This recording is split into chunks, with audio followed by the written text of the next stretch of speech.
ரட்சகருமாகிய இயேசு கிறிஸ்து இந்த உலகத்தில் உள்ள இந்த ஜனங்கள் பொல்லாப்பு நிறைந்த ஜனங்கள் மத்தியிலும் வேதனை பிடிச்ச ஜனங்கள் மத்தியிலும் நம்மளை ஒவ்வொரு நாளும் நம்மளை பாதுகாத்து இருக்கிறார்.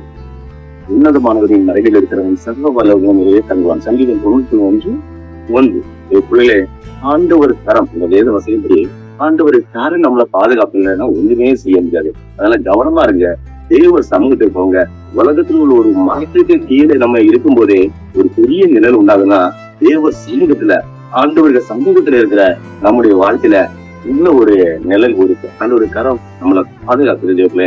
அது மட்டும் மறந்து போதாங்க. இந்த உலகத்தை எந்த மனுஷன் நம்பியோ மனுஷியை நம்பியோ அவங்க என்ன பாத்துக்கிட்டா அவங்க கரம் என்ன பாத்துக்கிட்டோம். அவங்க கீழே இருக்க அவங்க பெரிய போஸ்டிங்ல இருக்காங்க. அவங்க நம்மளை பாதுகாத்து விடுவாங்க. அவங்க பயங்கர சேலரி வாங்குறாங்க. அவங்க கரம் நம்மளை பாதுகாக்கணும். நம்ம பிள்ளைய பாதுகாக்கணும் யாரையும் நினைக்காதீங்க. மனுஷன் ஒரு நாள் ஒண்ணு பேசுவான், இன்னொரு நாள் இன்னொன்னு பேசுவான். அதனால ஆண்டவர் கரம் மட்டும்தான் நம்மளை பாதுகாக்கும்.